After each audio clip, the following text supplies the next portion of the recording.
As a graduate student in the 60s, Bob Winans taught himself to play the banjo using Pete Seeger's pioneering book. In it, Seeger described the banjo's slave roots. But not until the 1970s, when he heard a lecture about the minstrel show, did Winans set out to find a connection between the banjo's slave history and what became minstrelsy's caricature. Winans, an English professor who studied early American publishing, soon discovered the first known banjo instruction books, called Tutors, published in the 1850s and 1860s. Basically what they are teaching is what is known as nowadays as Frailing or Clawhammer. It's a downstroking style where you hit a string with the fingernail of your playing hand. The first note is on the second string here, and then I'm going to strike again on the first string with my finger, and I'll finish off the stroke by hitting the fifth string with my thumb. So the most basic rhythm in the Tutors, the first one that's taught, to use the onomatopoetic terminology, is the bum-diddy pattern. Dat-da-da, dat-da-da, dat-da-da, bum-diddy, bum-diddy, bum-diddy. That's the pattern. But where had this pattern come from? Joel Sweeney, the first black-faced professional minstrel, always said he'd learned the banjo from slaves. Bob Winans felt certain that the Tutors were based on slave-playing styles. In 1976, Winans published a paper on minstrel banjo to mixed reviews. When I first started getting into the minstrel material, it was a dicey thing to do. Minstrelsy had been ignored for quite some time by the middle 1970s, which is when I got seriously interested in it. It had been ignored because it was seen as a racist institution. Even in songs that don't use the N-word, there's clearly a sort of condescending attitude, to put it in its mildest form, about African Americans. And clearly the minstrel show was intended to mock African Americans and to belittle them. So all those things are true about the minstrel show and had caused for a long time people to ignore it. But the issue is, from a musical point of view, the minstrel show is so important in the history of American music that to ignore it is silly. You're missing something really important if you ignore it.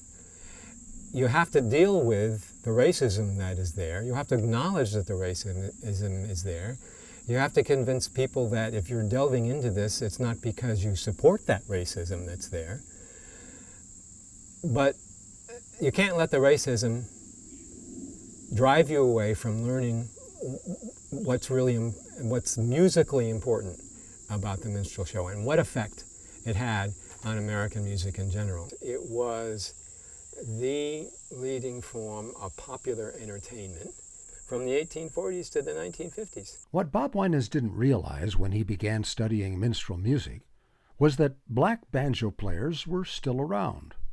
Encouraged by Dina Epstein's work and field recordings made by Kip Lornell and others, Winans visited a dozen elderly banjo players in 1977 and 78, transcribed their music, and soon realized that it was remarkably similar to what was in the Tutors, learned from slaves a century and a half before.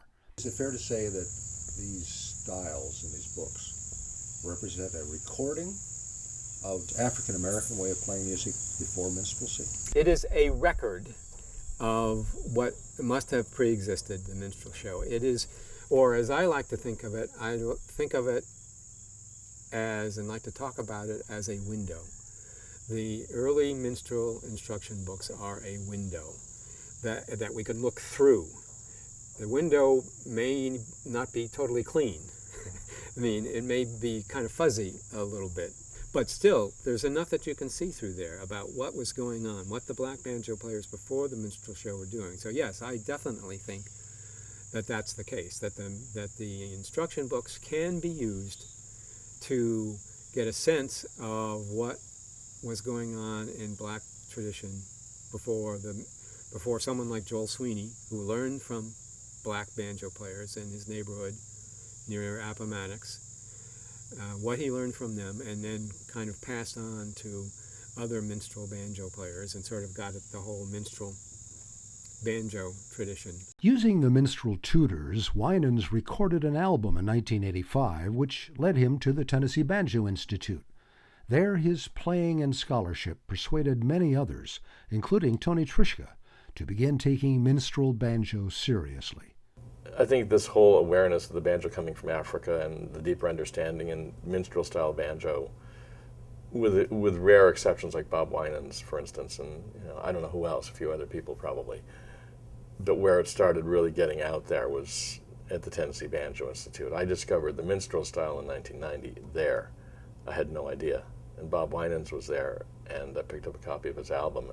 Now here is Bob Winans performing two songs from the original Banjo Tutors. He begins with the bum-diddy style, adds complexity, and finishes with an early example of syncopation.